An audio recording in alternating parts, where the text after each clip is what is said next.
Where?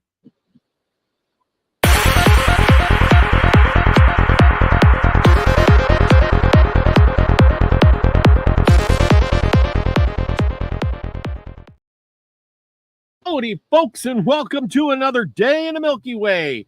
And tonight we got a great show for you. As always, we got a little bit of this and a little bit of that, and some great stories with my co-host David Null, Hawkeye Two Feathers. Glad to have you back, my friend.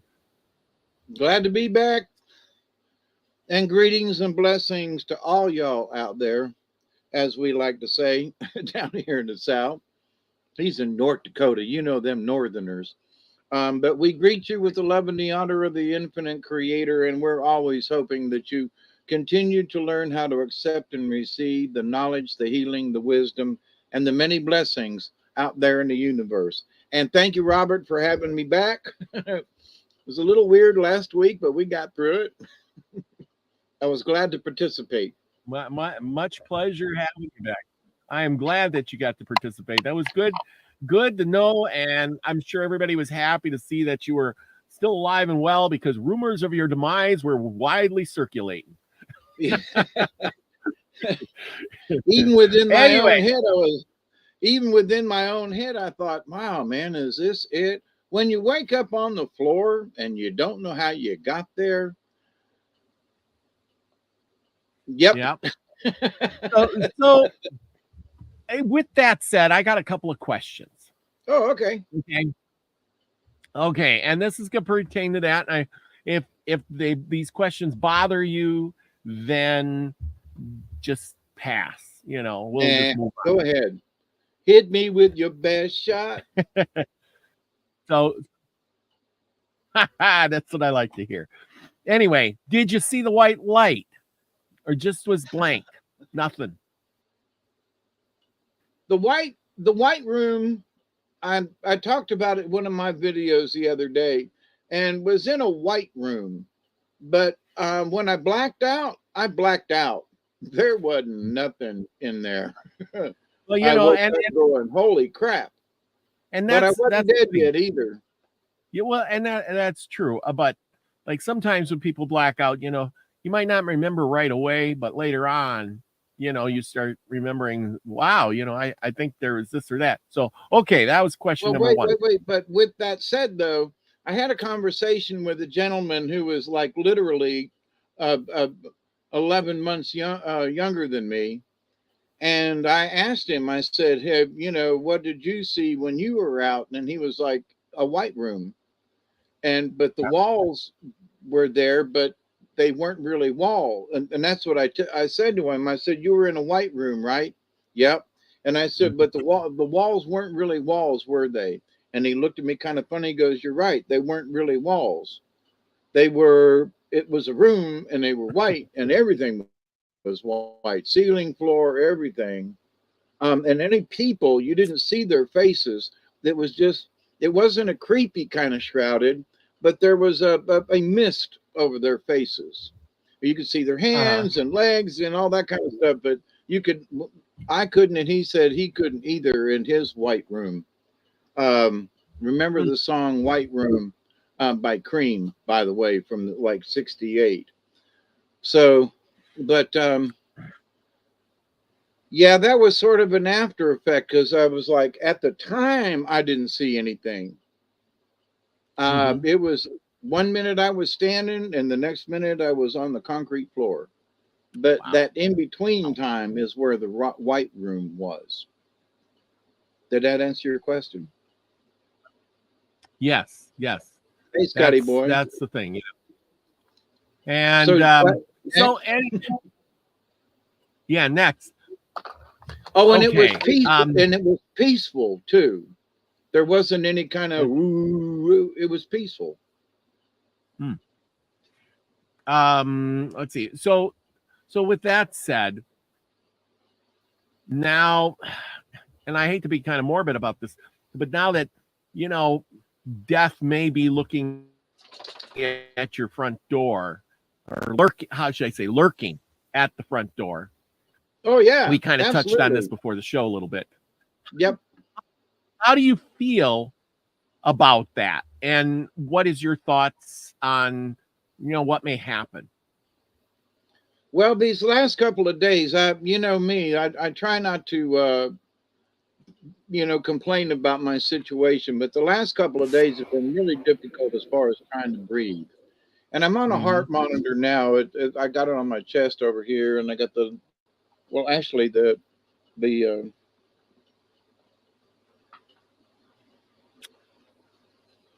wireless unit is right here. It's just a telephone with a special program in it, but I have to keep this nearby, and it monitors my heart. And so whenever I have a catch a breath, there's a little questionnaire in here, and I hit the button and then fill out the questionnaire, and then hit the button, and it sends it out. So they know it out there, wherever out there is. And if it's bad enough, they would contact the hospital or something. But I forgot the original question. Well, I mean, like, how do you feel? Being morbid, yeah.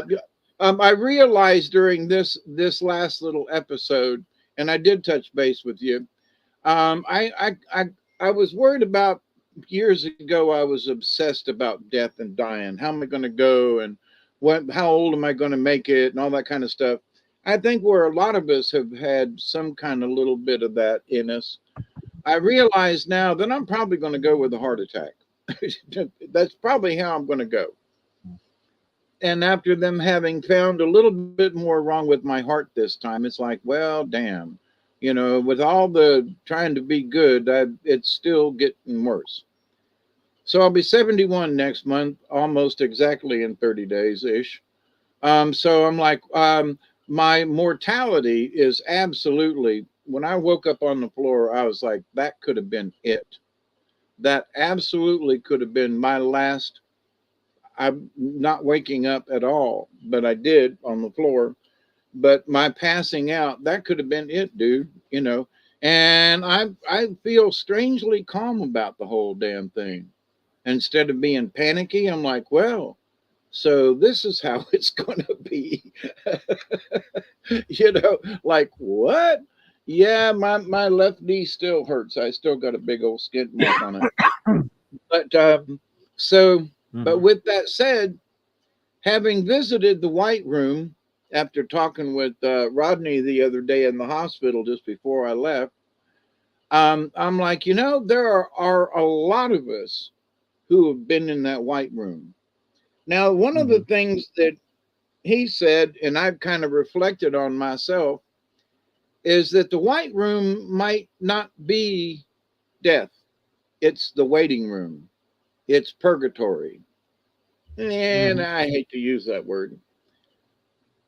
But it's that place in between, because he's like, I was in the White Room, and this was his story, but Gabriel came to me and said, it's not your time to go yet. Now, I didn't have anybody. I've never asked names of angels or anybody. Anyway, but I was just told, here, you're in the waiting room. You got to go back. Yeah, okay. Have been in this room before. Yeah. Probably might even be in this White Room again. Yeah, probably, a couple of times, because with all the tests they did on me, and this is a question for another time, but I'm 50% blockage in one spot and a 30 and a 40 in another. So, but they won't do any kind of stents until you're 70% blocked. Now, doesn't that mean that you're like in really bad, really bad shape? Now, yeah. With that said, you mean, what if I get to 50 or 60%? You mean you can't open me up? Because right now I feel so tired all the time, and it's because of my heart. Well, you won't go in there and open. No, we don't want to put them in until you're at least 70. So I got to get a lot worse before they'll help me get better. That's for another story. But so with that, that's the reason why I think I'm going to see the White Room a few more times.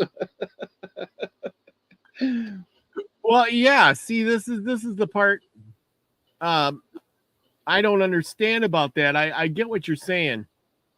So that's the thing is when you're 70% gone, you could have dropped over dead. You're going to have more problems. You could, what if there's nobody there to save you next time or something, or you don't wake up or whatever.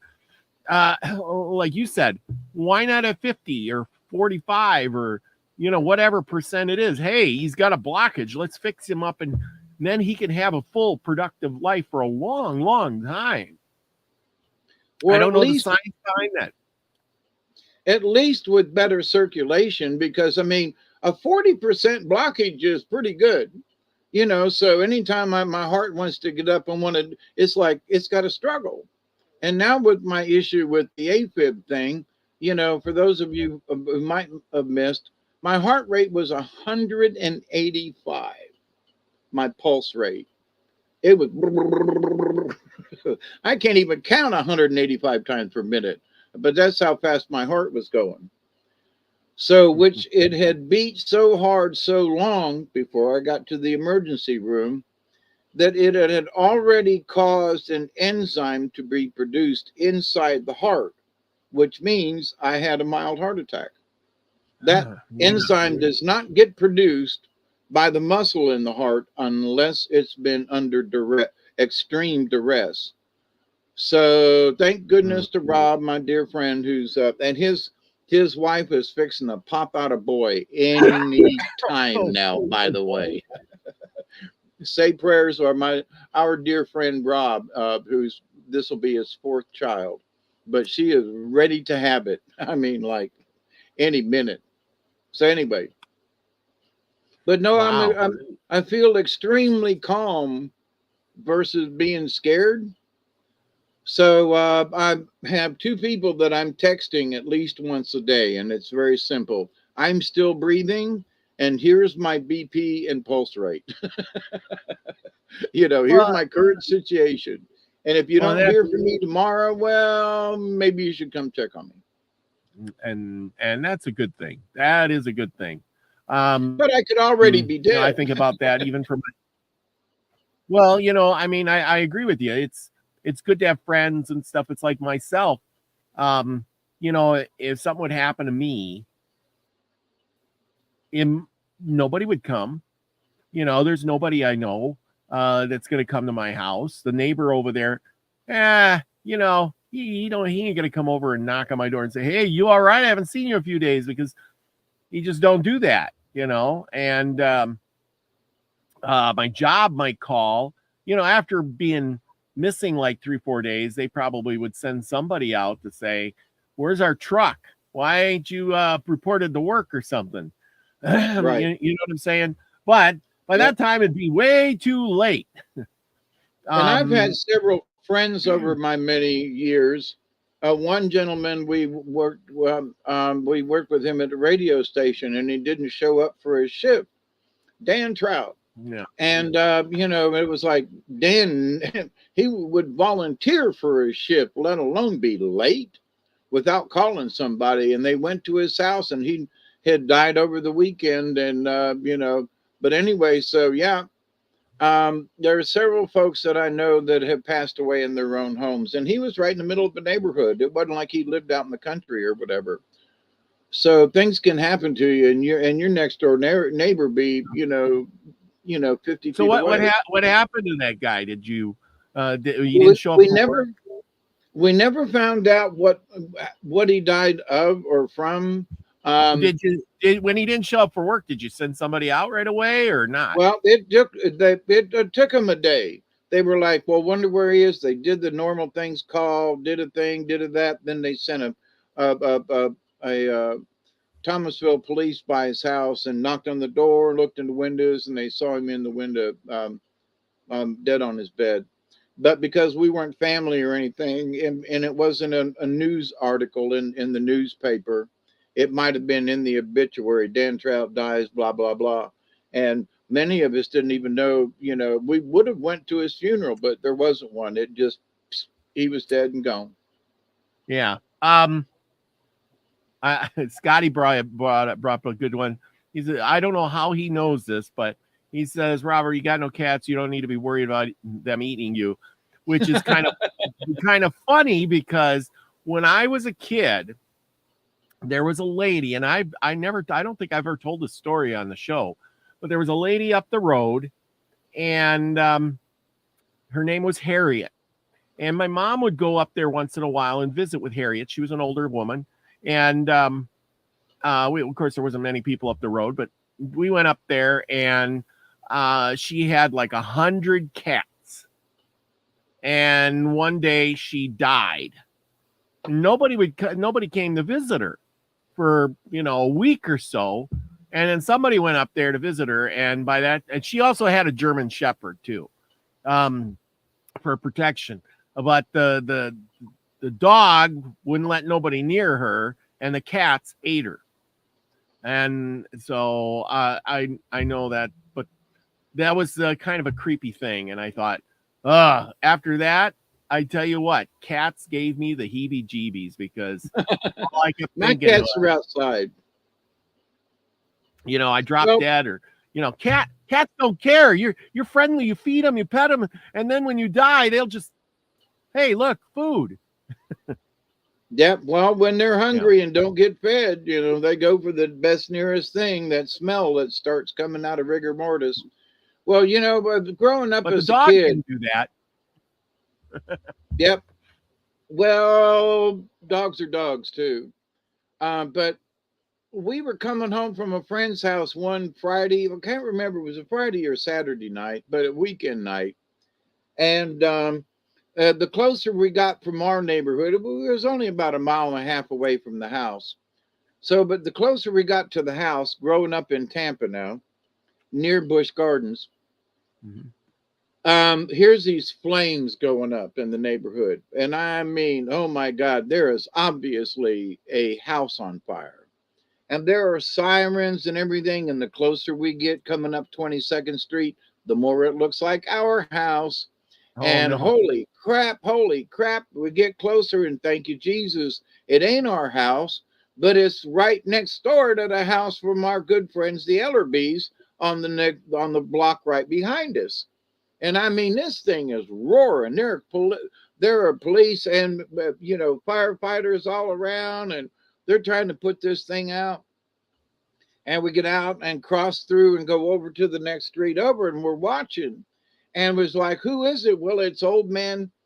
I'm going to make up his name. It's old man Willis's house. Yeah. Well, what's happened? Is he in there? Well, we don't know. So we're all standing in the little field next to adjacent to his house. And we see this old man sitting on a bench there in the corner property. And there's Mr. Willis right there. And all of a sudden we heard a gunshot. And he had set his own house on fire. And because no one had come to see him, his family wouldn't come. And we'd go over and pester him once in a while. But he had enough. He set his house on fire. He went outside and put a 410 under his chin. And when everything was settled, he was sitting on his favorite bench and he pulled the trigger. I mean, we were like right there. And we're like, holy crap.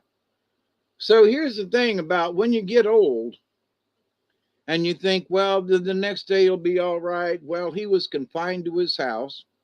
He couldn't get out. Nobody in the neighborhood ever went to see him. And in retrospect, I haven't forgotten it, because in retrospect, it's like, good God Almighty.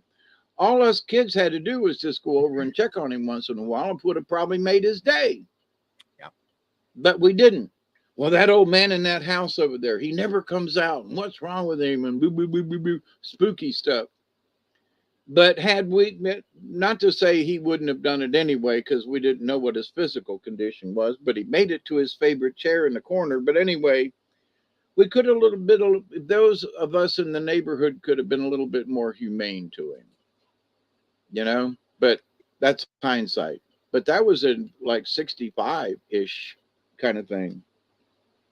Wow. But as I'll be 71, I can kind of I don't have a 410 and I wouldn't do that. But the idea though, that, when you get older and as things go wrong with you, you can change your mind about a lot of stuff. Well, yeah. I can imagine. I mean, your opinion changes, let me tell you. Yeah. You can't get out. You can't do anything. Oh man, it's got to be really hard, especially if you were an active person your whole life. and then go from being active to I'm crippled up. I can't leave my chair. I can't walk out of the house. I got no money, blah, blah, blah. You know, I mean, is life worth living at that point? What, are they going to roll me out of here and roll me into some nursing home where they're going to put a tube down my throat to feed me? You know? Right. And trust me, that's not fun. I got bruises all over me from my little escapade in the hospital. 4 days is all it was, but actually 3 full days, but because I was out last Friday. But let me tell you, it's harder every time. You know, that's one of the things that of all of my prayers, it's like, okay, give me the strength to get back up off of this one. Give me the strength to get off the floor. You know, obviously you didn't take me this time around and you sent me back. So then give me the strength to get up off the floor. Mm-hmm. That's my biggest prayer. Just get me up off the floor. That is true. There you go. And I want to say thank you to all you folks out there who have sent prayers and good wishes and so forth for me. I feel them. I can tell. And trust me, I'm trying. I ain't gave up yet. I'm not dead yet. So yeah, don't be giving up just yet. Oh no. But I'm not going to give up. But it's tougher to get up every time. And you say, well, does that mean you're going to give up? No. But it's tougher getting up. And for all y'all know, you know, last year I had a heart attack, and then I had all the tests, and I had my back surgery, and now another heart. I don't want to do this anytime soon again. Trust me. Exactly. Take those medicines, and there you go. Anyhow, well, let's get on with the show. Tonight I am talking about the Crow Indians. On with the show. This is it. Yeah, that's right. You remember how that goes. Let's see. Oh, that's the wrong. I don't need them. Taking my evening meds. You take your meds. You better take your meds. Dang it. Oh, by the way, some of you were. I was in the hospital, and I was cursing that one Dr. Beavers, who was trying to throw me out of the hospital a day early. Which I apologized to him, but I brought it up to him. So I'm talking with the nurse the other day on Saturday. I'm looking in the fine print, 11 refills. Wow. That's the way it's supposed to be. If I don't have this medicine, which almost killed me, I should not run out of this. So he wrote me 11 refills. Well, good. I've been sending him prayers out instead of cursing him now. So good. Sorry I got on his ass, but he needed it. 11 refills. Yes, it sucks to. Did I get that? Anyway, okay. Go ahead, Robert. And what's this funny. about? Every time Travis the Brick is in the house, every time I get a bunch of food, I get fat Travis. like an Indian. Yeah, that's pretty funny. No. Anyway. Okay. Let's see. Come on. My computer's really slow today. I don't know why. But here's a really bad joke, but put up with it. What do you do with a buck-toothed Ethiopian? Use him as a rake. Oh, I was thinking bottle opener. Anyway, okay, here we go. The Crow Tribe, the origin story. I found the shortest origin story known to man. So here we go. According to the Crow creation myth, the creator god, Ichkabalaka, oh, whatever. I'm sure I'm saying that wrong. If you can pronounce it better than me, you go right ahead. Created the crow by asking 4 ducks to dive into the lake and bring up mud from the bottom. The first 3 ducks failed, but the 4th duck was successful. From the mud, the creator made the first crow. And there you go. And that's the crow creation story. Okay, I'm going to pull up the next part of it. and which is okay. Maybe it's not that part. I got so many of them here. What happened to the Crow Indians? Okay, and we are going to go with that part, and I'll get the other one right up afterwards. Screen share. I should do this faster. No, usually I can tap on it, but it's just doing that circle of death thing kind of deal. But anyway, okay, I'll have to figure out some other break. Okay, what happened to the Crow Indians? Since the 19th century, Crow people have been concentrated in their reservation established south of the Billings, Montana. I've been to Billings, Montana. And oh, well, cool. See, we got something in common. They live in several major, mainly western cities. Tribal headquarters are located at Crow Agency, Montana. The tribe operates the Little Bighorn College. Okay, and we're going to go to this next one here, which is, here is a map. And as you can see, Montana is full of reservations. And a lot of Indians live in Montana. Now, remember, everything from like this little edge here all the way to the top this way is mountainous. And everything, this whole flat spot over here is pretty much empty, flat plains of nothingness. You know, if you've ever been that way, it's just flat, open, it's high desert-like. Everything, you know, to the east or the west of there is all mountainous, beautiful country. Oh, it's beautiful out there. Yeah, the Bitterroot Mountains are west of Billings and up in them Rockies. And let me tell you, we spent a night up in the Bitterroots, and oh man, ain't night. The rest of the state are these, they're big rolling hills, one right after another, and it's amazing. Big sky country. Oh, you better believe it. Yes, it is. And as you can see, there was a lot of forts in their area where their reservation was. You got the Fort Sarpy, Fort Benton, Fort Raymond, Bighorn Post, Fort Cass, Fort Lincoln over here, Fort Alexander, Fort Van Buren. And most of these forts were in the early 1800s. They were mostly trading posts, you know, for sure. So there you go with that. Let's see. There's another one in Montana. There's a Crow Reservation. As you can see it's way down here. It's probably, I've never been to the Crow Reservation, although I've been to Billings. And if it's anything like it, it's all flat and high desert. Not much there. Yep. Not much to see, but it is pretty out that way. Let's see if I can go with this part here. If you like flat, desolate, it does have its own beauty, though. High plains. It does, yes.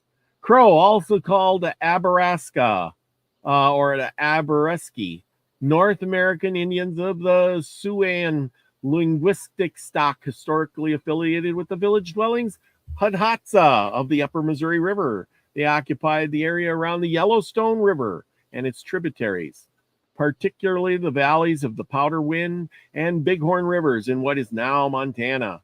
Perhaps lured by trade and horses and puritatively in response to the dispute over the distribution of meat of slain buffalo, the Crow broke with the Hidatsa and moved westward. See, it's always about resources. Even the Indians fought over resources. They moved westward, sometimes between the mid-17th and the early 18th century. That was about the time they got horses, wasn't it? Yep. Traditional Crow social organization included 3 bands, which were known as the Mountain Crow, River Crow, and a Kicked in the Belly, their bellies. That last was most likely an offshoot from the Mountain Crow and remained closely allied to the band. Much of the Crow life revolved around the buffalo and the horse. From former, they made food, clothing, robes, teepee, covers, sinew thread, containers, and shields.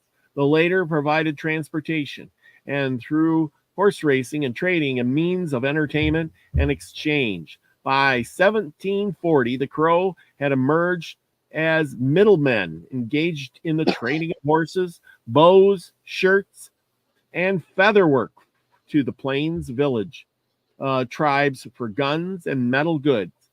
They traded in turn to the Shoshone in Idaho.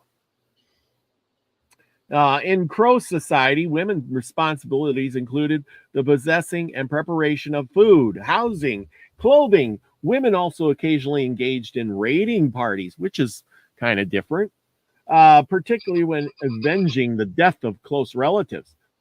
Generally, however, warfare was carried on by the men and was largely a matter of raiding for horses. For a man to be ranked as a chief, performance of 4 insults to the enemy or coups was required. Leading a war party without losing a Crow life, taking a tethered horse from an enemy camp, and striking an enemy with a coup stick. Yeah, we talked about the coup sticks. Yep. The wrestling of a weapon from an enemy. One man from among a camp's chiefs became the head of the camp. A basic element in traditional Crow religious life was the vision quest. We've talked about some of those. Throughout a process involving prayer, solemn vows, fasting and isolation, and sometimes piercing the body, a man who attained a vision was adopted by a supernatural guardian who instructed him in gathering objects into a medicine bundle. And we've talked about a medicine bundle. Everybody should have one. He was permitted to share part of his power with other men who had not received visions to create replica bundles for them. Women also engaged in vision quest, though we know less about traditional women's rituals because few were recorded in the 19th and early 20th centuries. The Crow grew tobacco for ritual use. According to their traditions, it had been given to them to overcome their enemies. Unlike the other clubs and societies among the Crow, tobacco societies involved an entrance fee and an elaborate initiation rite, and they were joined by married couples rather than individuals. Let me interrupt. Yeah, go ahead. They do not grow tobacco in Montana. I was thinking that. I was like, but that's They do not. Remember, we have talked about this before. Tobacco was different types of herbs to different tribes in their respective uh, uh, um, geographical locations. So them yeah, folks out there with a lot of sage, you know, there yeah, isn't sage around here in the east. There yeah, is sweetgrass and others. So when folks claim they don't smudge with the same things here in the east back then because there wasn't sage. And them folks out west in Montana, because I've been there, they don't have their tobacco does not grow out there. Or maybe it could, but they didn't have it back in the day. So whatever that herb is, and you would have to dive a little deeper into what the Crow used for tobacco. yeah. And that's a So, curious one. I agree with you because we talked about that. Besides yep, that, the Plains Indians, being nomadic, they didn't stop to grow anything. They picked what was on the ground and kept moving. They stopped in their camps, moving for summer and winter and fall, whatever. But they didn't stop and say, hey guys, we're gonna stop here. I'm gonna grow some tobacco. I'm gonna grow some corn and vegetables. They did a lot of trading, but as far as right. I know, they didn't grow anything. Well, here's something. Now, I've talked about mullein or mullein, depending on where you're from, and how tall it grows. And it's a common plant. Used to be very common down here. It's not anymore. Well, Mm-hmm. I've talked about it over the last couple of years. It's a big plant with big leaves on it. and it does resemble a tobacco plant. But it is not a tobacco plant. Yeah. Tobacco is sticky, and so most folks have never seen a tobacco plant where they may have seen a mullein. And Yeah. so when mulleins dried, it is used as a tobacco. Just wanted to point that out. Yeah. Yeah. Okay. The I crow. don't know if mullein grows out there in the plains. Um, Yeah. I don't know about that, but it does grow into Missouri and Kansas. So Mhm. Okay, the Crow began to suffer high losses from the Blackfoot and the Dakota Sioux as the American colonial frontier expanded and drove those tribes into Crow country. In response to the constant threats from these enemies, the Crow sided with the U.S. military in the Plains Wars of the 1860s and 70s. In 1868, they accepted a reservation carved from a former tribal lands in southern Montana. And there you go. They kind of helped out the U.S. and okay, what else do I got here? Crow people, Plains tribe who speak the Crow language, part of the Missouri River Valley branch of the Siouan language, is a 14-year-old tribe. Let's see what I got here. There's a Crow reservation. There you can see Billings up here. I've been through Billings. I went to somewhere out here. I've never been to Bridger or Egger. I've been over in this area. This is where I went over and picked up the car that I went and got. But yeah, so nope, haven't been on the Crow Reservation at all. So, near the Crow Reservation, it's not too far from, oh man. What? What's his name got massacred? Custer. Yeah, Custer, right? Am I right? Yes. Little Bighorn should be, it is somewhere around in here somewhere. Oh, is it? Yeah, no, I think that's in South Dakota, isn't it? No, I thought the Little Bighorn was in Montana. Let me Google it. South Dakota. Because I remember when we crossed the line from Wyoming into Montana, there was a reservation thing on the right, and we stopped and got some things. And I was surprised. I was like, you mean Custer's last stand? Yeah, you're right. You're right. Okay. Hang on. It comes up so here. I was just curious as we're talking about this. I wonder how many Crow peoples, if any, were involved in in that event. Okay, and which side they were on. There you go. Here is Big Timber. I've been to Big Timber. Livingston, I've been there. Bozeman, I've been there. Yeah, been there too. Yep. Billings, Little Bighorn River, right there. Little Bighorn, somewhere. So yeah, it's in the Crow Reservation there. No wonder why I've never been. It is in the Crow Reservation. Yeah, Little Bighorn River, and Little Bighorn Visitor Center, Little Bighorn Battlefield, wherever that would be. Yeah, Little Bighorn Battlefield, right there. It's right in their reservation, Crow Reservation, right there, right off of 90. I thought that. And I've never been there. Dang it! I gotta go now. Yeah, and I thought the Lakota were the primary ones. Wait, I'm sorry. I got this wrong. Yes, it was the Sioux. It was Lakota. But Lakota and the Cheyenne, right? Because the Cheyenne reservation's right there. Yes. There are a whole bunch of them there. But the thing is I think at that point in time, what happened was all the Indian groups joined together with Red Cloud, remember? And Sitting Bull. And they were out here, and this is where they were, when that all happened, because the Custer was searching for him and he couldn't find him. So this is going to be interesting. Maybe I need to go on a road trip, because let's see if I can. Yeah, you can come with. I'll tell you where I was the last. Baker, yeah. Bell Creek. Well, I'm glad I brought it up now because I thought the reservation, because we must have rode right through there when we got out of Wyoming on our trip. Yeah. That's interesting. Okay, I thought it would have been a little further west of there, but no, it's right there. Yeah, I'm trying to see where. Holy mackerel! Oh yeah, Weibo. I went down here, and I went all the way down. I was here, Bell Creek.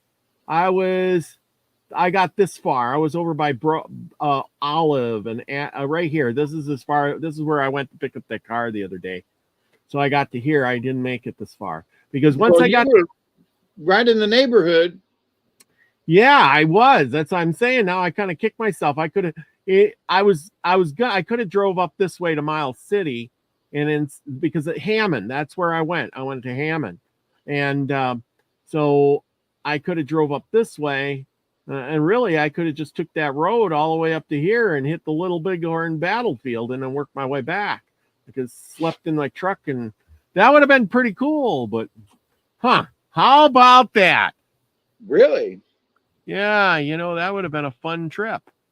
Son of a gun, I'm going to have to go back now. Dang it. I was this close. I mean, that's only a day's drive for me. And I get out here and camp out somewhere. I mean, there's nothingness. I just pull off on some side road and park in some field, and I'm good to go. Yep. So anyway, my kind of camping. Yeah, exactly. Okay. Let's see what else we got here. Well, I'm learning stuff as we go.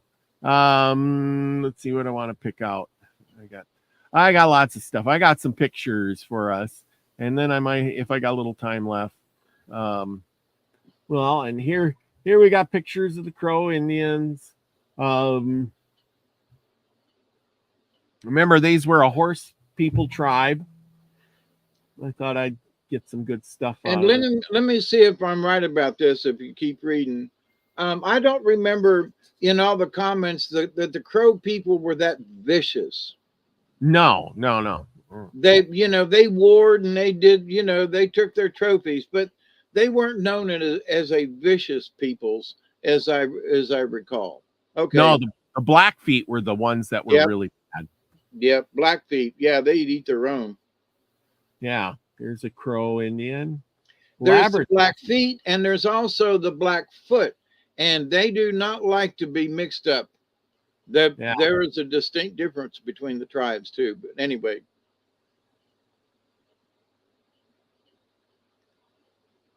But anyway, yeah, you can see their tribes are right on this side of the mountains. The Blackfoot are in the mountains area, but these are Plains Indians. Look at that. That is something. Boy, can you imagine being there? Oh, that would have been just unbelievably. When I was out west and standing on those grassy, overlooking those areas, it's hard to imagine what it must have been like back then. It's hard to imagine these days, but I mean, it must have been really spiritual because, big sky country in Montana, it is what it is, man. It's big sky country. It'll take your breath away. Yeah, well, and that's the thing is I've been out there and you can just get in places and look for miles and think, oh my gosh, this is just such big country. And I'm reading this new book. It's on my Robert V Adventures channel now. And I hope y'all go over there and subscribe to it. But, the guy is on a fur trapping expedition with a bunch of people. And he says, the one guy sees this place called Chimney Rock. And he says, oh, it's so close I can run to it in 5 minutes. 45 minutes later, he got there because it was so far away, you know. And it looks really close, but that's how things are out here. It looks really close, but yeah, it's 5 or 6 miles. Or 50 miles. Or 50 miles, exactly. I know I've gone up onto the Medicine Rock or over by Medicine Hole over here, and I've gotten up there, and And I know the town, Beulah is the town way over, and that's 50 miles away. And yet, you can see the town and the smokestacks from the coal plant, pretty good. And I'm thinking, I can see that from here. It's 50 miles. Yep. So I'm looking 50 miles away and I can see that stuff pretty clear. What the heck? Let's see here. Same thing in Wyoming. We were looking at the map, and the map will fool you because of the legend. And you go, well, it's only that far on the map. Well, that far on the map is like 200 miles. Yes. Exactly. And you can see off in the distance, and you go, oh, I see it. It looks like a town over there. And you keep driving and driving. And that's why the speed limit's 80 miles an hour.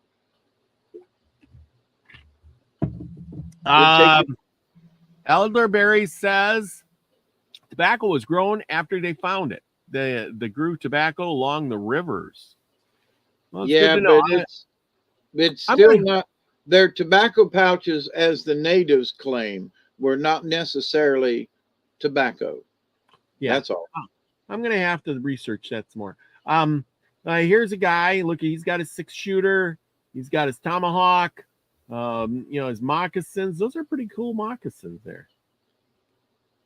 I love to look at the old pictures and just see what they wore and stuff like that. They must be inside a teepee or something. I don't know. This looks like a clock or something. I don't know what that is. But yeah, white man brought time to the Indian. Yeah. Yeah. Here's a cool one. This is a really good picture. Got his blanket, his bow. I imagine that's his bow. And so forth and so on. Here's an older one. I don't know who these guys are, but I'm just giving you what this guy here in this picture, I don't know who he was, but he's a big guy. He's tall. Look at, he towers over these white guys. He's standing. He's got to be 6 foot tall, if not more. Yeah. These are tall guys. You can tell this guy looks big. They all look pretty good size. Some of the natives that I've known over the years going to the powwows and all, one is a Lakota. He was 6'7" and was huge. Wow. He would scare you to death in broad daylight. Yeah. Here's teepee, and as you can see, they would draw pictures on the outside. I like that. Down with the lady with the dog, the baby probably, and a dog. Here's one doing a buffalo hide in the back. Yep, what? Scraping the skin off. Yep. Yeah. Here's a tribe. Here's a teepee. People riding horses. That's pretty cool. Here's a lady with a baby and this. What do you call that thing? A papoose in a travois. No, wrong word. I can't remember the name of that thing, but yeah, you can see she's got some things in her hair. Pretty outfit. I don't know what these are. Shells of some sort, maybe on her coat of whatever. Some trinkets, things sewed into. And that's more Americanized, by the way, because she would traditionally be in buckskin. Yeah, well, of course. Yeah. But we know that they liked the cloth way more than any of the other objects I found. It was easier to sleep in and deal with. Yes, absolutely. I like this one because look what he's got something on he put something over the horse's head. I thought that was really cool. I've never seen that before. See how he's got like a blanket right over the top of the horse. That's interesting. I wonder if it's like a male. Yeah, something. But that was interesting. I couldn't get a better picture than that of it. But And this is an old picture of, looks like Army Scouts. Here's their Indian guides or scouts or whatever. You can tell those are Army issue saddles because of the stirrups. So, Yep. And I want to point out something that to a Native American who wears a feather straight up, that means beware. And so those two Indians in the middle are like, yep, beware. Because when the feathers are down and relaxed, that's when they're in a peaceable situation. So I see. Okay, well, we did that one already. Well, I think that's about it. Okay, for that. Okay. Then I got this. This is from one of my old books that I got. Aberaskan, the language of the Crow, Indians, translated. Home of the Crows was once the field of their proudest success. The fertile basins of the Yellowstone, Bighorn, and Tongue rivers were enlivened by the presence of their many villages. And in the early days of Bridger and Beckworth, with the Crow Indians accumulated considerable wealth by a prolific trade in pelts and dressed furs, which those veteran trappers and frontiersmen delivered from them at St. Louis and other border depots for the Indian commerce. Partially girt by the Bighorn and the Panther Mountains, yet roaming at will, they were masters of the region of the country, which has no peer in its exhaustless game resources, and is rarely surpassed in its production of wild fruits, grasses, and cereals. While in its nature, scenery made up of snowy crests, pine-clad slopes and summits, crystal waters, and luxuriant vales, certainly has no rival in our great sisterhood of the states. The Snake Indians, who roamed farther north and west, and who had even crossed lances with the pagans and the Bloods on the confines of British America, were unable man for man to match their more numerous, more adventurous rivals, the Crows. And at last, in 1856, joined friendly hands with them, or at least observed a fair neutrality in their later conflicts of the Crows with their hereditary and deadly enemies, the Sioux and the Northern Cheyennes. When the Cheyennes of the Black Hills of eastern Dakota divided their bands, and one portion went to the Red River country, while another portion left the old home with nearly half of the remaining families for the Powder River and the Tongue River valleys, the Ogallala Sioux at last found allies to support their operations against the Crows. With a portion of the Arapahoes, Blackfeet, and the Gros Ventres, never heard of them before, of the prairie, popularity known as the Big Bellies, they persecuted the war with vigor and unrelented hatred, breaking into the long coveted region about which they had been testing their valor for years. In fruitless forays and uncertain adventures, the Sioux, aided by their new friends, succeeded in occupying the choice valleys of the lower Bighorn and Tongue rivers, and still held them in comparative independence when the expedition of 1866, sent to open the new route to Virginia City, forced them to accept the challenge of the white man for the future possession of their stolen dwelling place. No wonder why the Crow joined the white man. Because the Sioux was kicking them out of their own homeland because they were getting pushed west. And so just like when we read about the East Indians, they got pushed out and then they pushed everybody else back. And so like the Sioux started out in, Minnesota, and then all of a sudden now they're in Montana. Yep, when they a long way. Yeah, that was a long way to get pushed. And then, of course, the Crow were already in Montana, and they were getting pushed they were getting pushed out, period.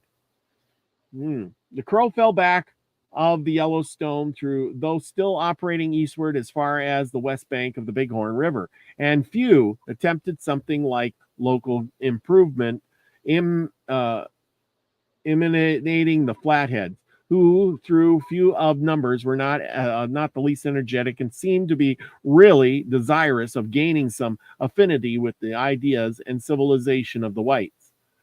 With all these changes and the continued aggression of the Sioux, the Crows maintain their passion for their old and their favorite home. It has its particular virtues. At once grand and beautiful, prolific in a game beyond all precedent, susceptible of culture and of the development of vast mineral wealth, while offering a new avenue for travel to Montana, while offering a new venue for hundreds of miles shorter than that by Salt Lake City. How can it be deemed strange that they looked upon the redundancy of game, that exceedingly fertility, and the natural forage as wonderfully adapted for their perpetual home and abiding place? And there you go. I ain't going to read on much more. If you want this book, I have the PDF, and I will send it to you. You just have to send me an email, and I will send it on. How's about that? But it just tells you, even that little bit, that, the other tribes were pushing them. They were getting pushed, so they pushed back. And little by little, they ended up in places. And then when they had to make friends, they sure weren't making them with the Sioux, because they were getting or the Arapaho. Everybody joined forces against them pretty much. Yep. Because they were sitting on a real good spot of lots of animals, to keep them going. So anyway, I could see. And it's hard to explain what it looks like until you go there. Yes, exactly. The thing is that, they had this big valleys full of, goodness. I've been around that area, and it's really nice. But when you get pushed out of your home, you're going to join, even if, like, what is that? The enemy of my enemy is my friend. Yep. So that's why they probably joined with the whites, is because, hey, if I go with them, they will help me defeat my enemy. And what did they do? They ended up with a little chunk of land, just like all the rest of them. But they ended up with a chunk along the Bighorn, and so yeah, which is their home. Ended up with a nice chunk of land. Them folks over in South Dakota, it's not near as nice as it is in Montana. Yeah. You've been south of the Badlands there. That's desolate. There's not a lot that's, there are antelope and stuff, but it ain't nowhere near what Montana looks like. Yep. That is true. That is true.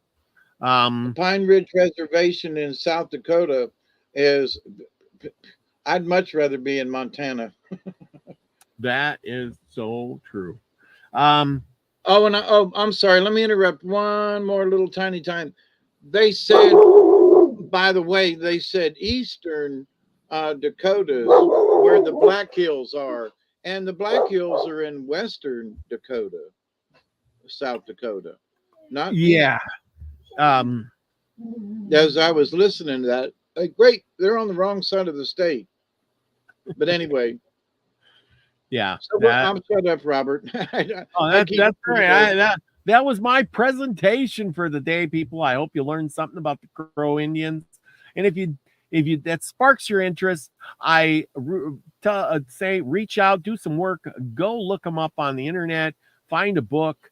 Like I said, I'll send you that book I got. Talks all about the Crow Indians, and I might have some more. But like I said, if that's something you enjoy, go out and do a little research on them. They're a very fascinating people. It's well worth the study. There's lots of books out there. I think I got one right here. This one here is really good. I really enjoy it. It's got a lot of good pictures. It seems like every page has got a picture in it. You know, there's picture. It's the Native Americans of the Old West. Life. It's from the Lifetime books, the American Indians. And if you haven't seen it before, look it up. I got mine off of eBay used for like $8. There you go. But anyway, what do you got tonight? What do you got for us tonight? We got two sort of short stories. They're not real short, but short enough. Short enough. And I've been shuffling the deck here to pull a card from here in a little bit too. So let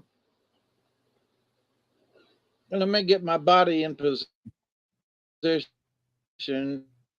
And, no problem. You go right ahead. And pull up where story told by John Armstrong. I'm just setting this up. Okay, you got to set your end up. And there's the main character in this is Ganyagowa, the Great Game.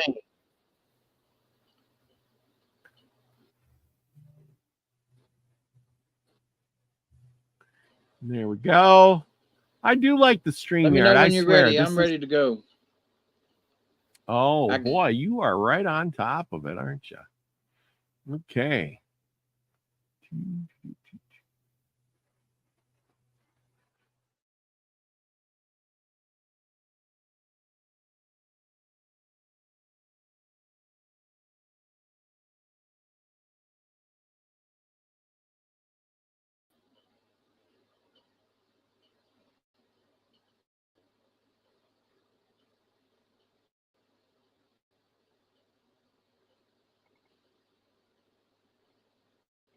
All right, let me go back down here to mine. Okay. Ganyagowa. Yeah. You're going in and out, Robert, for me anyway.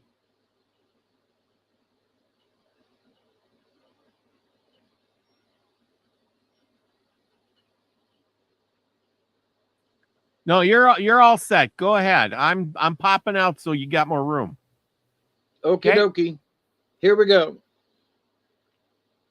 Ganyagowa, Great Game, the White Deer. An old man lived in a forest. All of his relatives had been carried off. He was alone except for an infant that had been left without parents. He fed the child and it grew fast. When the boy was 5 or 6 years of age, he asked where his father and mother were. An enemy killed them, answered the old man, and he would say no more. The second time the boy asked, the old man said, they went in the direction of the Ganyagowa, the Great Game. But he wouldn't tell in what direction that was. One day, the little boy started off to look for Ganyagowa. He had not gone far when he came to a lake, and on the lake was a beautiful swan. He aimed an arrow at the swan and killed it. Then he didn't know how to get the bird, for he hadn't a canoe. At last he made a bark string, fastened a stone to the end of it, threw the stone beyond the swan, and drew the bird in. He shook the bird till it was small, and putting it on his back, started for home. When near the house, he placed the swan on the ground, struck it till it was as large as when he had killed it. And going into the house, he said to his grandfather, I have killed the Ganyagowa. You shouldn't have killed that bird, said his grandfather. Take it back to the lake and bring it to life. That is not the Ganyagowa. The boy took the swan to the lake, put it on the water, and giving it a push, said, "Go off and live in the water." The bird came to life and swam away. When the boy again asked about his parents, the old man said, "A creature that lives in a wizard spring killed them." And he told where the spring was. The boy started and at midday came to the spring. The water looked cool and refreshing. He wanted to drink but was afraid to. He put his foot into the water to see what would happen. The instant his foot touched the water, a terrible creature caught it and pulled his leg off. Now the boy had but one leg. "Well," thought he, "I'll try again. I may as well lose the other leg." The instant his foot touched the water, his leg was off. Then saying, "Though I've lost my legs, I'll kill this creature," he pulled the hairs out of his head and braided them into a rope, put a wooden hook on the end of the rope, and cut off bits of his own flesh for bait. As soon as he dropped the hook into the spring, the creature swallowed it. When the boy jerked the creature out onto the ground, it cried pitifully and begged to be thrown into the water. The boy put the hook into the spring a second time, and drew out another creature like the first. When they begged to be thrown back, he said, "I can do nothing for you till I have my legs." They gave him his legs. He spat on them, put them to his body, and was as well as ever. Then he gathered a great quantity of dry wood and branches, and setting fire to the pile, burned up the wizards of the spring. Then he traveled on till he came to a small house in an opening in the forest. On the top of the house sat two white horned owls. As soon as the owls saw the boy, they called out to someone in the house, "Wake up, old man, somebody is coming." The boy ran into the house and found there an old white-haired man who was sleeping, and in his bosom was a beautiful white deer. Straightway the deer left the old man, and going to the boy, crept into his bosom. The boy started for home, and as he went, all the animals in the world and all the birds in the world followed him. When he reached the edge of the forest, the white-haired old man woke up, and finding himself alone, said, "My brother must have another grandson. He has been here and stolen my white deer." And taking a club, he followed the boy. When he overtook him, he asked, "Why did you steal my white deer?" "What do you want of the deer?" asked the boy. "You are an old man. I am young. The deer will be more useful for me than for you." The man caught the boy, pounded his head flat, and leaving him for dead, took the white deer and went home. He sat down in his house and fell asleep with the deer in his bosom. When the boy came to his senses and found that his head was flattened out, he put up both hands and pressed it back into shape. Then he went again to the old man's house. No sooner was he inside the house than the deer was in his bosom. And when he started for home, all the birds and the beasts in the world followed him. The minute he reached the edge of the forest, the old man woke up and pursued him. The boy beat the old man to death with a club, and then went on till he came to his grandfather's house. When he told what he had done, his grandfather cried and said, "You have killed my brother." That night, while the boy was sleeping, the old man stuck 3 arrows in his back. And when he woke up, his back was stiff and sore, and he said to himself, My grandfather has been trying to kill me."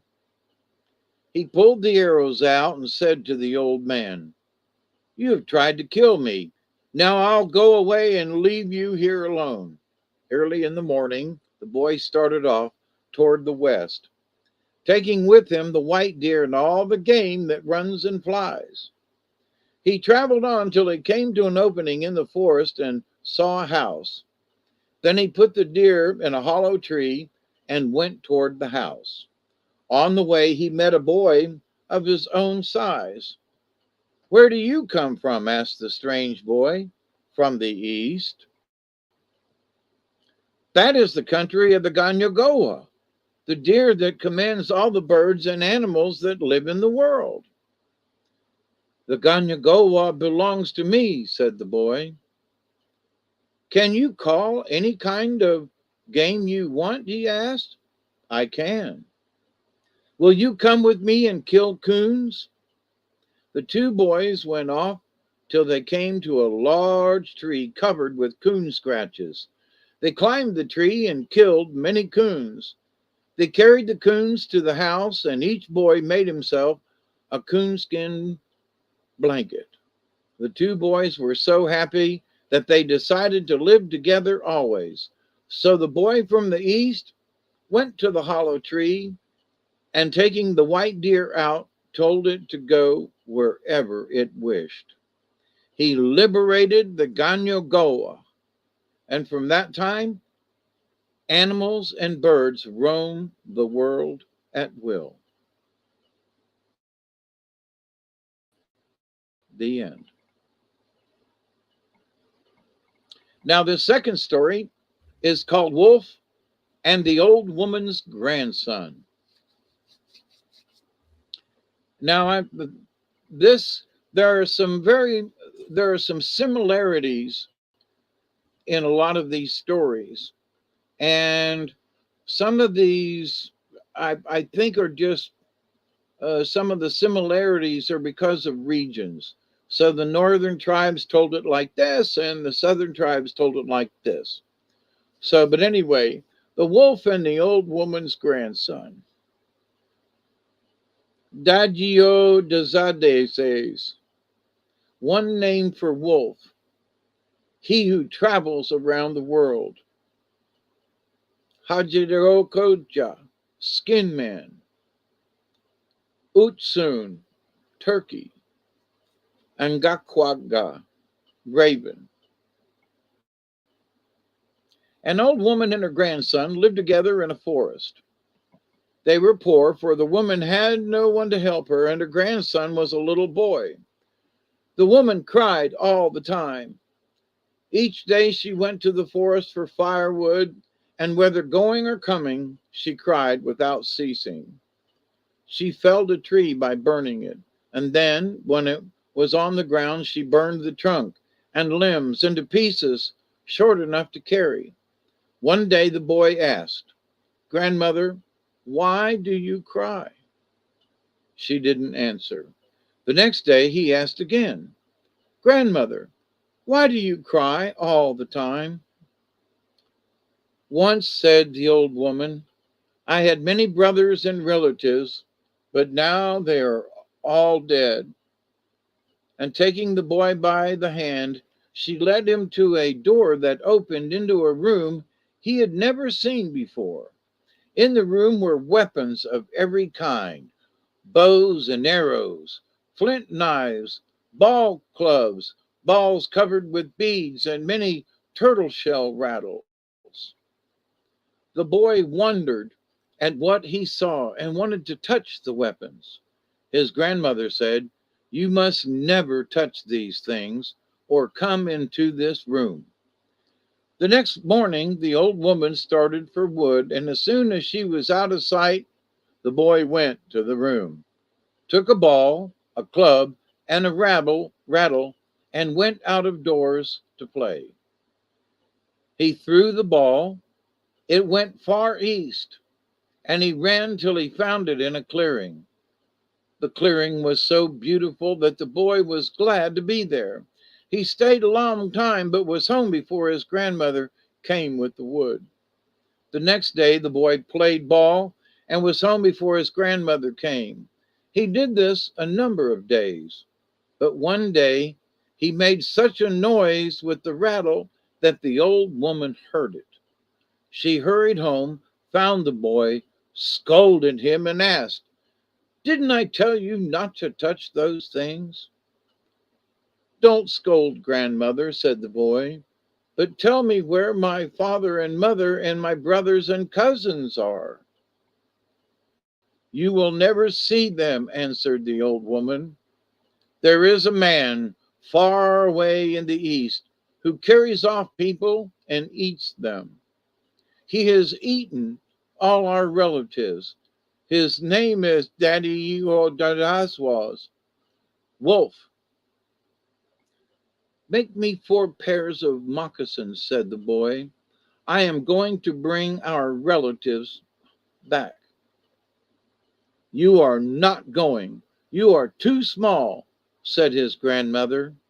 But nevertheless, she began to get him ready for the road. When ready, the boy started off. He traveled many days and at last came to a broad opening in a forest.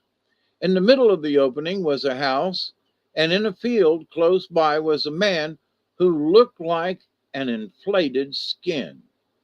He was on a platform and was swinging back and forth from north to south and watching a big strawberry patch. The boy stopped just at the edge of the forest and, calling a mole, said to it, "I want to borrow your coat for a while." The boy took off his blanket, hid it behind a tree, made himself small, put on the skin of the mole, and went under the leaves and under the ground till he came to the place where the skin man was swinging. Then he called out, "Come down, my friend. I want to talk to you."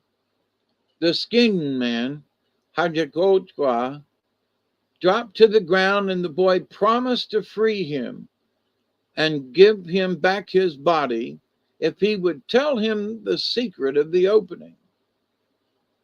Hajakotwa said, "Wolf lives in that house over there. Every day he goes around the world. He catches and kills people, brings them home and eats them. He has 3 sisters who live in the house with him. They are great witches. Each day they cook human flesh and pound green corn, for Wolf will eat nothing else.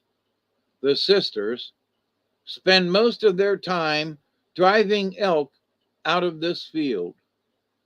Neither Wolf nor his sisters have hearts in their bodies. No one can kill them, for their lives are in another place. In a corner of the house is a couch.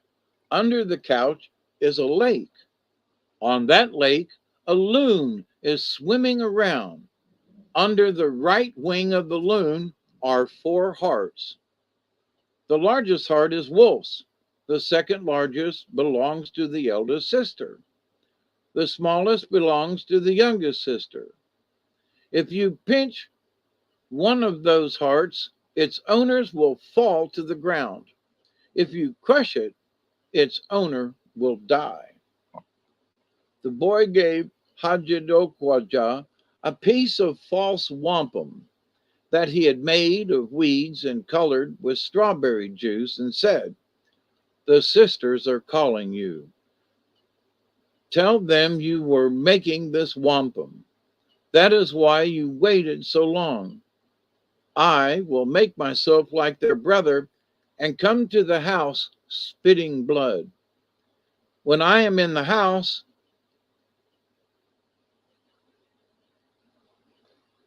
I will cause an elk to run across the strawberry patch.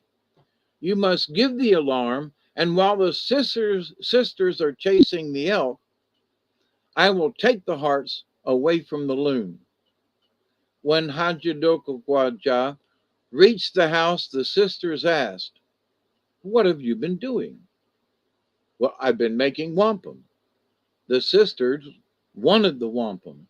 Hajidokaja divided it between them, then told them that their brother was sick. The boy went back to the mole, gave him his coat, then he took the wolf's form and crossed the field, spitting blood. When he went to the house, the youngest sister looked at him and said, "This isn't our brother." The sisters tried the boy with different kinds of food, but he wouldn't eat anything until they brought him human flesh and pounded green corn. Then he ate. While the boy was eating, Hajirokaja called, "An elk is in the strawberry patch." The sisters caught up their clubs and ran out to drive the elk away. The boy went to the couch, raised it up. Underneath was a lake, and on the lake a loon was swimming. He called the loon to him and asked for the hearts. The loon, uncertain whether to give the hearts or not, raised its left wing. "Oh, no," said the boy. "The hearts are under your right wing. Raise that." The loon, satisfied now, gave up the hearts. The boy took them and left the house just as the sisters were coming back from chasing the elk. Taking his own form, he called to them, "I've got your hearts. I've got your hearts." They started after him with their clubs. As the eldest sister was about to catch him, he pinched her heart and she fell to the ground. When the second sister was near, he pinched her heart and she fell. The third sister was treated in the same manner. But right away they were up on their feet and following him. Again, he pinched their hearts and they fell. When the boy had amused himself long enough, he rushed the hearts one after another, and he crushed the hearts one after another, and the three sisters died. He cut a piece of flesh from each sister and made a stew for Wolf. When the man-eater came and found that his sisters were not in the house, he was angry. Hanjokokojab told him that they were chasing elk, that they had been in the strawberry patch. He sat down to eat, but found the meat so tough that he cried out, "What stuff is this?" Hanjadokaja was bold, for the boy stood close by, holding the man-eater's heart. He answered, "You are eating your sister's flesh." "I've killed your sisters," called out the boy. The man-eater rushed at him. The boy ran toward a rock, and as the man-eater came near, he pinched his heart and he fell to the ground. When the boy stopped pinching, the man-eater sprung up. Again the boy pinched the heart, and again the man-eater fell. No matter how he tried, Wolf could only go as far as the boy would let him. When tired of the sport, the boy struck the heart against the rock. The man-eater fell and died at once. On every side of the rock were piles of human bones. The boy gathered the bones into one great pile. Then placing Harachikara, the skin man, on the ground, with his head to the west, his feet to the east, he went to a tall hickory tree that stood close by and shouted, "Rise up and run, or the tree will fall on you." A crowd of people sprang up and ran in every direction. Hajakrodaja had his body again. The boy said to him, "In the whole world there is no such strawberry patch as the man-eaters. Henceforth it belongs to you and me." The boy's father and mother and relatives were among the people he had raised up. Telling them to come with him, he went to his grandmother's cabin. The old woman was happy now.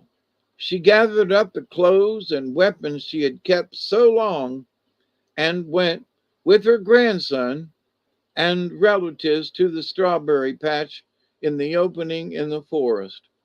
The other men, whom the boy had rescued, brought their families and settled close by. There were many kinds of people among them, the Otsun, the Gakwara, and others. The boy and his relatives belonged to the Otsun people. So did Hajadokoja, the skin man. The end. Ah, good one. Good one, good one, good one. So the thing that we have heard before is where they piled up the bones and went to a tree and said, "Get up, or this tree's going to fall on you." We've heard that in a bunch of different stories, but the rest of the stories varied, so it's not the same, but there are some similarities. Yep. So what do you think, Robert? Was that pretty good? It was pretty good. It's good to have you back telling the good stories as always. I love it. I love it. I'm Good glad to be back too. Oh yeah. No more running off and taking days off. Jeez. No, but my cell phone worked pretty good from the hospital. It did. You did a good job. You did a good job. Just kind of like me with the I figured if you can do it, I'm going to do it too. I did the campfire the other night. And it was pretty terrible in the beginning, but I got better as the night went on. Yeah, practice makes for idiots. Yeah. We're just two old guys trying to figure things out. Well, and we're too dumb to give up. Or too old to give up. I don't know what it is. We just keep on trying, Yeah, that's what it's all about. That is what it's about. We keep plugging along, bad or otherwise. Of all the cards I should pull, what do you got? So of all the cards I should pull, Wolf. No way, really? Oh, that's pretty good. Now he is upside down. There's a wolf card. So number 15. So I'm a wolf is the teacher. And interesting. Wolf, teacher, pathfinder, moondog of my soul, howling and singing, teaching how to know. Wolf is the teacher, is the pathfinder, the forerunner of new ideas, who returns to the clan to teach and share medicine. Wolf takes one mate for life and is loyal like dog. If you were to keep company with wolves, you would find an enormous sense of family within the pack, as well as a strong individualistic urge. These qualities make wolf very much like the human race. As humans, we also have an ability to be a part of society and yet still embody our individual dreams and ideas. In the great star nation, wolf is represented by the dog star, Sirius. And by the way, Sirius is moving west, so we're leaving Sirius now, which legend tells us was the original home of our teachers in the ancient times. Remember, we've talked about, space aliens and stuff like this, but these folks have understood that their teachers have come from the dog star for a long time. Sirius was thought to be the home of the gods by the ancient Egyptians and is still considered so by the Dogon tribe in Africa. The senses of wolf are very keen, and the moon is the power ally. And we're coming into a half moon now. In fact, it's probably it's setting about now. The moon is a symbol for psychic energy or the unconsciousness that holds the secrets of knowledge and wisdom. Baying at the moon may be an indication of Wolf's desire to connect with new ideas, which are just below the surface of consciousness. Wolf medicine empowers the teacher within us to come forth and aid the children of earth in understanding the great mystery and life.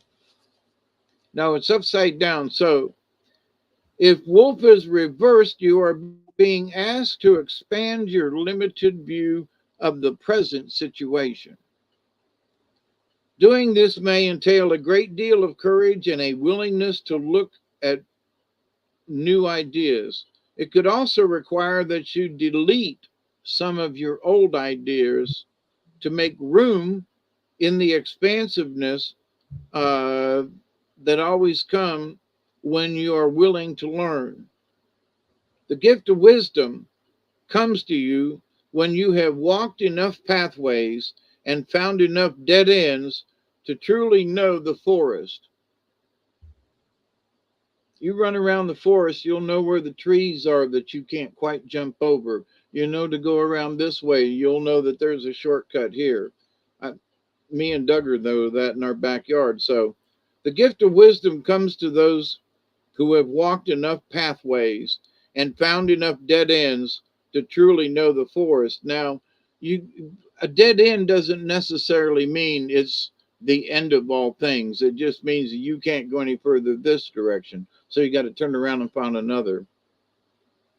Contrary Wolf may also be telling you that stagnation or fear of asserting your viewpoint has bogged down the flow of change in your life.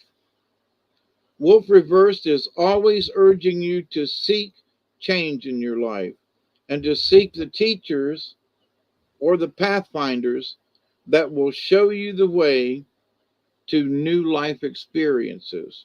Remember, the teacher or the pathfinder may be the small, still voice within yourself, as well as a person, a leaf, a cloud, a stone, a tree, a book, or the Great Spirit.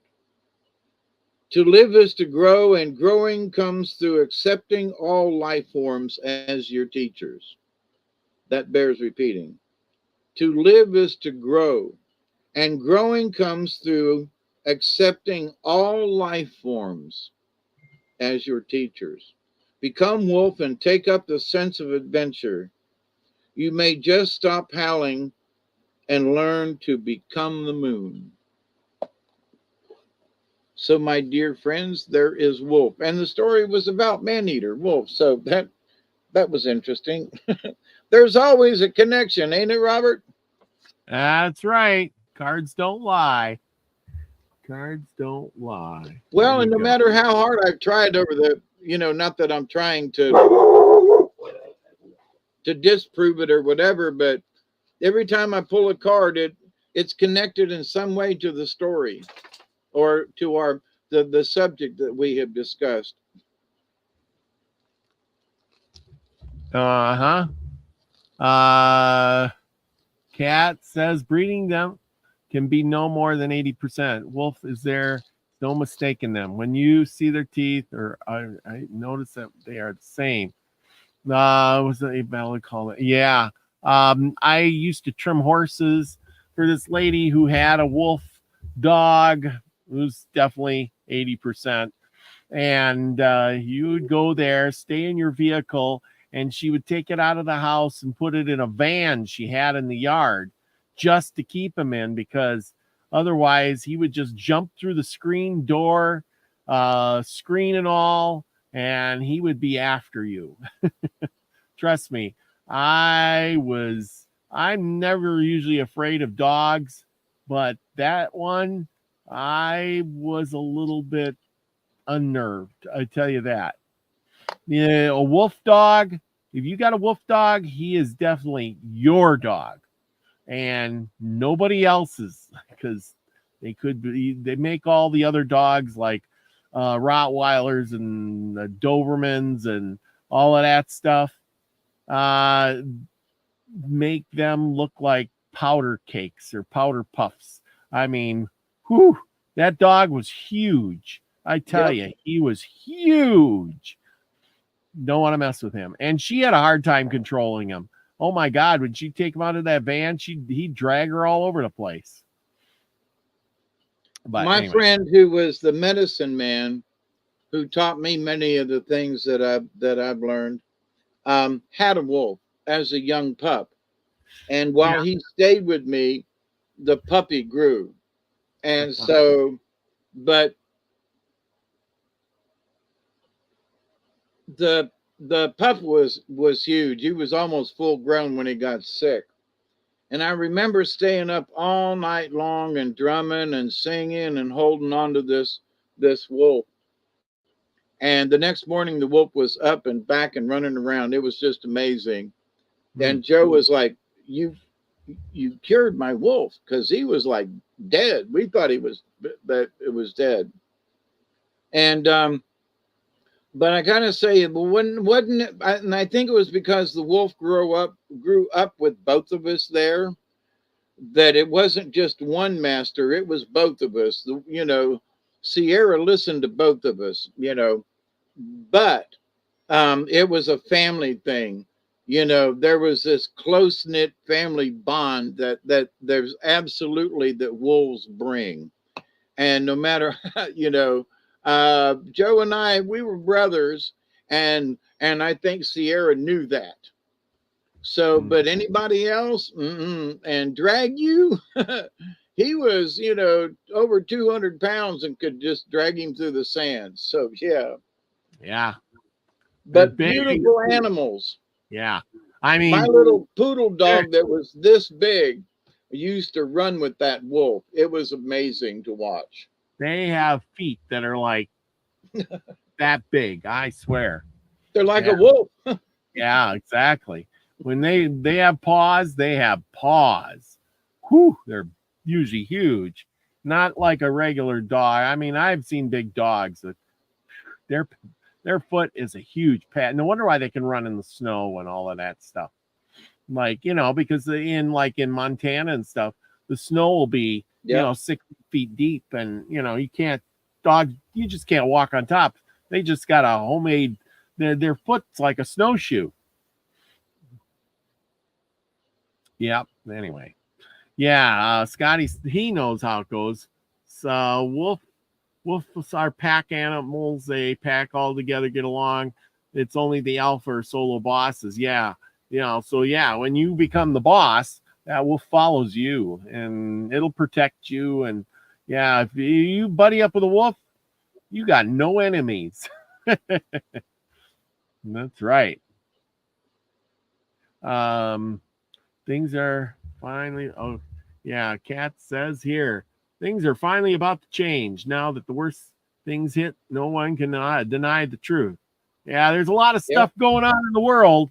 I tell you that lately. They're talking about putting the face mask thing on again and doing the jibby jabs again and lockdowns again. And man, that's all I heard today on the news. We're going to go back to it. And by the end of October, we're all going to be locked down again. I'm like, what the fudge? For what? Who's getting Don't sick? allow it. Yeah, I know. It's up to us. Don't allow it. It's our choice. I live, 40 miles from the state of Florida. And if I have to go camp out down there, I will. Yeah. Like I said, with a lot of that stuff, it's not, I don't want to do it, but my boss says you do it or you're fired. A lot of people do it because they don't want to lose their job. Right. So unacceptable living in left field. Phoebe Putney Hospital in Albany, a third of the doctors and nurses and staff walked out when they said you have to. A third of the hospital walked out. I know, but I mean, will that people have come out? Like here, just like for example, you know,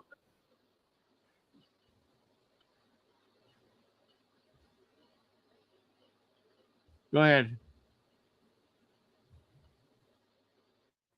Go ahead.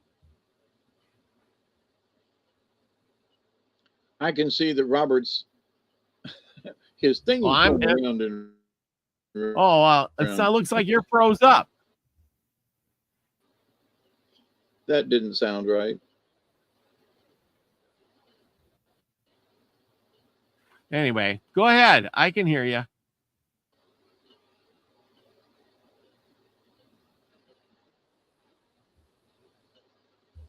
Yep. So there you go. I was just going to say that there's a lot of information that has come back around. Like for example, the ivermectin actually did help people and save people's lives. There's a lot of truth that's out there that's coming out, and people aren't near as leery about listening now. There, folks are going, wait a minute, you mean ivermectin did really help people? You mean it was a cheap? You mean me? So there's a lot of truth coming out. So I don't know if people will be quite as easy to be seduced this time around. We'll see. Yeah. No, I think Cat has got the idea. Get an off-grid community. Oppenheimer Ranch project. I love Diamond. He's awesome. Gather your seeds, learn how to grow a garden, do all that. I do all of that. I got a ton of tomatoes. Anybody want some tomatoes? I got a bunch. Oh my gosh. Just finished picking the rest of my corn. I love growing things. But practice up. That's what it is. It's all about practicing up for the day when you really need to do it. But anyhow, I'm all geared up. I got everything already. I'm set. I shouldn't say everything. There's always something that you're thinking you need. But with that, remember, you gotta your most important thing out of all that the things that you have is one thing. David, I know you know what this is. What's the most important thing that you have? Myself. That's right. And the knowledge that I possess and the knowledge that I continue to seek. And you know me, I'm always saying, accept and receive the knowledge, the healing, the wisdom, and the many blessings from the universe. Because there's a lot out there. And remember, don't try to overthink some of this stuff. People think you have to have a this or a that. And like I was talking to a friend of mine, it was elderberry. And I said, something that a lot of people don't think about, and I'm looking at one out the window through there, is, you're worried about whether or not your light's going to go out and whether or not you can afford solar lights or energy. Go down to Lowe's or to Home Depot, one of these places, and buy a couple of yard lamps that have the spotlight on them, or the floodlight, depending. But I've got one that's out there in the yard that's a year old, and it cost me $10. And if the lights go out in the house, I got light outside. I got one I can hold up and bring in the house and use it for all I need. So you don't need high-tech things. There are a lot of low-tech stuff that can get you by really well. So because they're trying to scare everybody again with the electricity going down and all. And how many times have we heard that before? Mm-hmm. But I was talking with Barry today, and I think I'm going to do a video about some of the really low tech things that you can do that can really get you out of a pinch. Yeah. Well, anyway, I think you hit it on the first try, but I think you missed the point. The most important thing that you have to your disposal is your health. And you know that, right? If you don't have your health, you can't do anything. You're always, right? I mean, really, if you don't have your health, it doesn't matter how many generators you got or seeds you got. Doesn't matter how much supplies you have. If you don't have your health, you're up the creek, man. You know, I mean, well, you experience it firsthand. And when your health is gone, you got to depend on others for everything, right?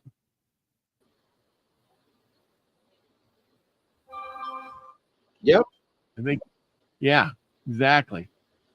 Cat knows Or how to do have it. an extreme drop in quality of life. Yeah. Yep. Exactly. So, good ideas there. Milkweed, dandelions, roses are all edible. You know, your weeds in your backyard garden stuff. Yeah, exactly. Here you go. Unacceptable says the $3 million homes built in the neighboring properties have zero for survival skills because Yep. they mow their grass.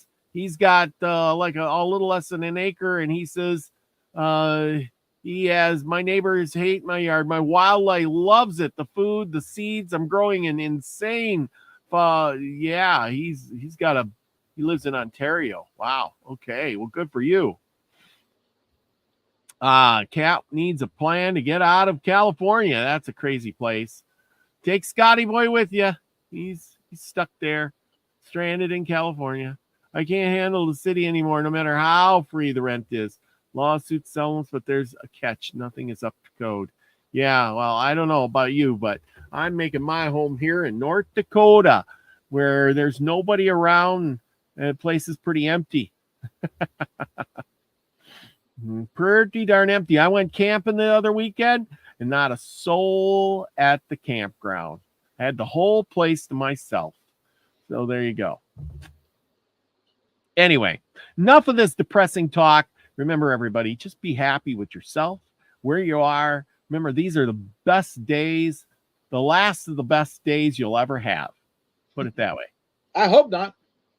Well, you know, I mean, as things work. I hope to have some more good days. So keep hoping for the best and put up with what we got. Scotty's got his mountains 20 miles away. Okay, do you got a show after this? Maybe. Okay. And if Maybe. you do, don't stay up all night. That's hard on the heart.